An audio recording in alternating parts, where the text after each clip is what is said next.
Hi, I'm Lucas, coach of the AI team at BV Hoofdorp. Today, I will introduce you to the basketball match sheet. Are you ready? Let's go. Let's start with a brief introduction to the basic rules. Filling in the basics is child's play. Then we dive into the form. Clear rules apply to U12. We play 8 periods of 4 minutes each. Everyone plays the same amount, but with fixed substitutions. Substitutions are only made between periods, not during the game. It is 5 against 5 on a large field, with a size 5 ball. Scoring is simple. 2 points in the bucket, 3 points from outside, and free throws are 1 point. The rules are a bit more flexible so that children mainly learn and have fun. With the U14, we take another step forward. We play 4 quarters of 10 minutes. The coach is free to make substitutions, and it remains 5 against 5 on a large court, now with ball size 6. Scoring works just like in real basketball rules. 2 points inside the 3-point line, 3 points outside, and a free throw is 1 point. Referees also whistle more strictly, so players really get used to serious play. Now that we have discussed the basic rules, let's get the form out. Here you see an overview of the matches. Always select the correct match from the list first. Check the team, the date, the field, and the time. Before the match can start, we always do an identity check first with the referee. This is the basics. Is it correct who is on the field? Click on the player and check if the name, jersey number, and photo match. If you approve of someone, that player will receive a green check mark. You don't do this only for your own team, but also for the opponent. Only when all players are approved can you continue. This is important. This way, you are sure that the right players are participating. This prevents discussions afterwards and ensures the match starts fairly. This is what a blank form looks like. We see the score, the players, the match log, and much more. Don't worry, we will go through the most important things with you. This is usually the point where we wait for the referees to start the match. So breathe in, ball up, and we're off. Scoring is simple. The referee assigns the points and you enter them directly on the match form. This way, the score is always up to date and the overview is correct. Let's see how you do that in the app. When a goal is scored, first select the player who scored the point. Click on his number so it is clear who scored. Now look carefully at the referee. 2 fingers up, short wrist movement down. That's a 2-pointer, so click on 2 points. The 3-pointer is a little different. During the attempt, 1 arm up with 3 fingers. Is it a hit? Then both arms go up with 3 fingers, then click on 3 points. After selecting the player and the points, you immediately see the confirmation in the match log. It shows who scored, how many points it was, and the new score.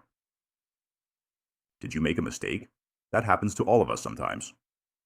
Click the action and use the pen icon to edit it. You can assign the score to another player or change the number of points. Want to delete the entire action? Use the trash bin. Let's talk about free throws.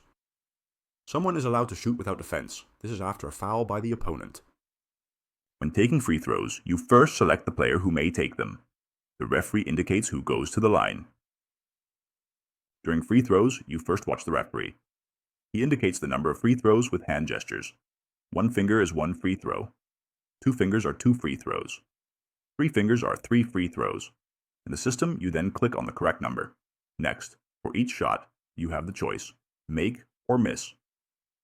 After entering, you immediately see the confirmation in the game log. Here you see with player 4, 1 free throw made and the second missed. This way, you always have clear proof of every action, even when a shot is missed. Of course, mistakes happen during a match. The referee always makes this clear with hand gestures and by indicating the player's jersey number. As soon as the referee indicates the player's jersey number, you select that player in the system. Now you choose what kind of fault it is. The referee indicates this with clear hand gestures. For a personal fault, he taps his fist into his open hand. We will go into this a bit more shortly. A technical fault is recognized by the T shape with the hands. For an unsportsmanlike fault, he holds one wrist with the other hand above his head.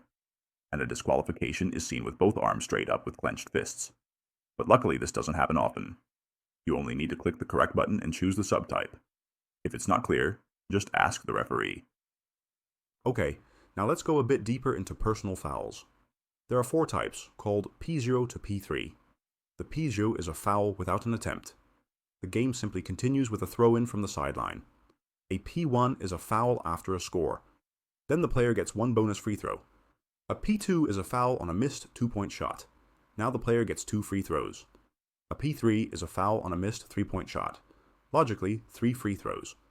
Again, check what the referee indicates, choose the correct foul, and the system will handle the rest. Here you see that the error is neatly logged and that the number of errors is updated for both the player and the team. Important: in Dutch youth competitions, the FIBA rule applies. A team can make 4 errors per quarter without immediate consequences. From the 5th team error, the opposing team gets 2 free throws for each new error.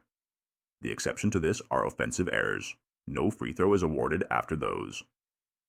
So keep a close eye on that counter at the top. If your team is in the bonus, every mistake becomes extra costly.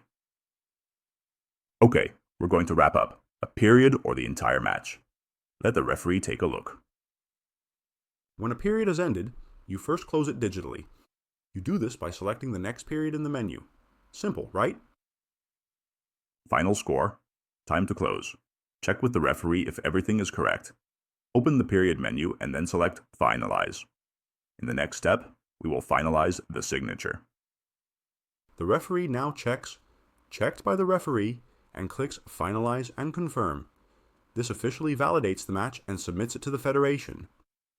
You are ready from there. One last thing, the timeout. Each coach only has a few per game segment, so they must be registered. When a coach requests a timeout and the referee permits it, note that immediately in the digital form, at the top of the form, you will see a stopwatch icon. Click here to start the timeout. There is a large timeout now, which lasts 1 minute. Once the minute is over, the game simply continues. You don't need to do anything further. And with that, we have reached the end of this instruction. Do you have any questions? Well, of course you can't ask me. Someone forgot to make me interactive. Ha ha ha. But don't worry. There are always coaches or the hall service present who will help you further. Remember, you're never alone. We do this together. Good luck with your matches. Before we officially close, we do this for BV Hoofddorp. We are a large, lively basketball club with over 550 members, with a broad youth program, from basketball school to teams that play regionally and nationally. We stand for sportsmanship, teamwork, acceptance, and respect. That is not just a slogan, that is how we train and play. And we are building a safe sporting environment, respect for each other, even off the court. The digital match report helps with that. Clear, honest, fewer discussions, more basketball. Thanks for watching. Good luck at the table and see you in the hall.